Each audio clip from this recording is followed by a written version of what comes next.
Good morning. Here's another day on the Camino. It is just, some of these places are crazy how much care and attention they've put into every single piece.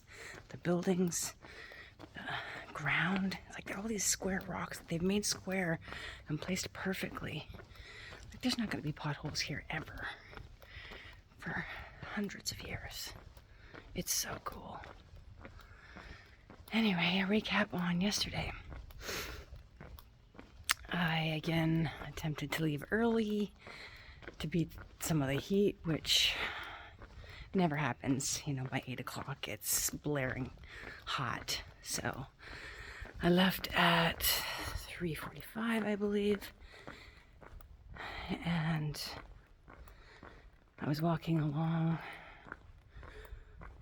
I made that video yesterday in that stunning little spot, and as soon as I'm covering the camera. As soon as I left that little beautiful spot, it got so black and the road became so treacherous, and I had to descend down onto the main road, and it was just... The cat kept following me for a while, screaming at me like, "What are you doing?" And I kept laughing. And then I started walking and walking and walking, and it turned into very, very barren land. Walking, oh man. I have maps, backup maps, but it doesn't show me any side roads. All I can do is watch my blue dot. I'm the blue dot, and the road is yellow, and all I can do is watch and make sure I'm still on the yellow. And I'm walking away, and all of a sudden I'm not on the line anymore. And so I figure I've missed this turn, so I turn around and I walk probably 15 minutes back, and sure enough there's a dirt road that headed off. I didn't even see. Back on the yellow line, walking.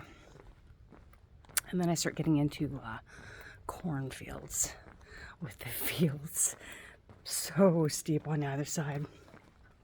And you know, I'm thinking to myself, I've watched way too many horror stories with cornfields to be doing this in the dark. And then I start hearing this crazy sound in the distance, so loud, like some kind of machinery. And I get walking, and it actually was some people working on a grapevine, and they were just using this machine to suck all the grapes up, and it was so abrasive. Oh my god, it was so loud. So I asked if I could go by, and they waved me by, and I'm walking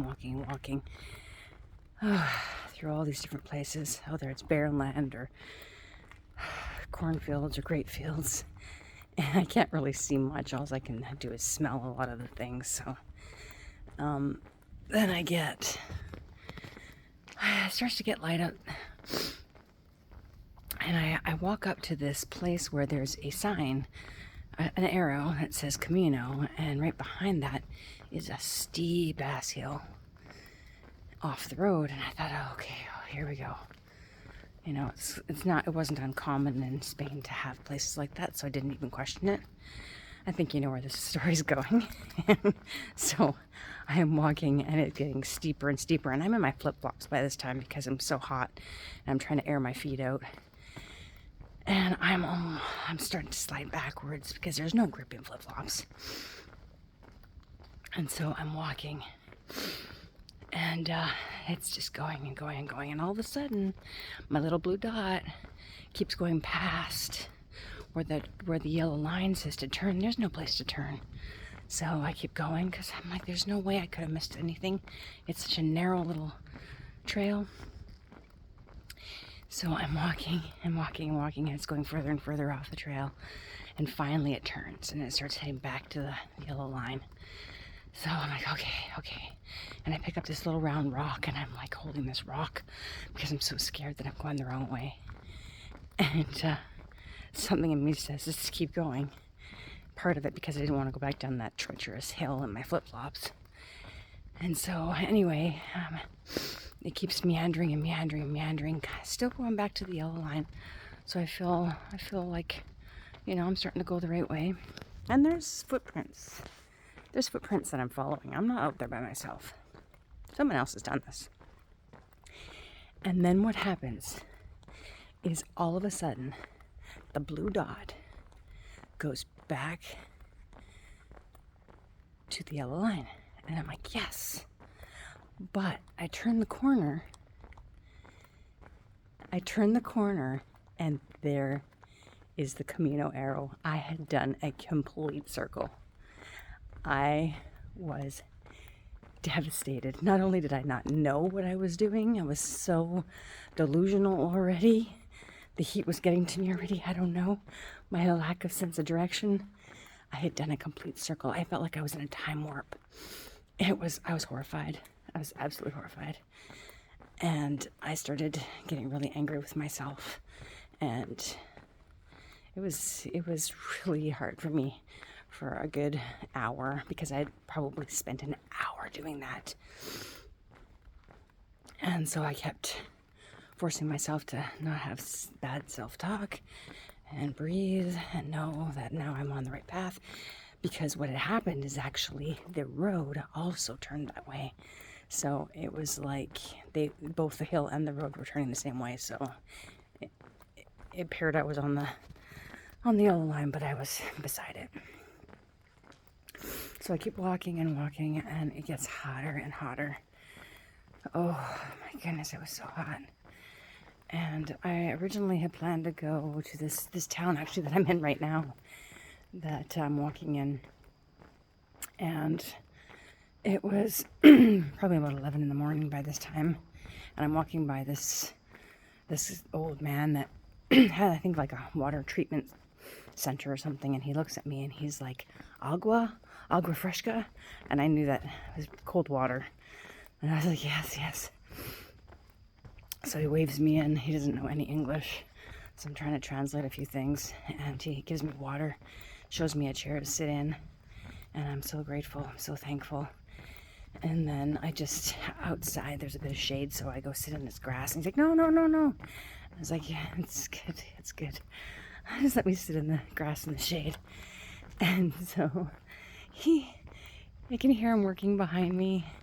And I don't care. I'm just sitting there with my glass of cold water in the shade. And he brings out these little fruit, and I have no idea what they are. And I eat one, and it's oddly familiar, but I can't picture what it is. Napkins, and then he brings out this first aid kit and kind of smiles at me, so I look through it. I have a heat rash, so I tried some cream to see if it would help, and then I gather my stuff, and I start heading out, and he runs behind me. Wait. Well, I don't know what he was saying. I think it was wait. And he hands me like 6 more of these things, and I said, what is this?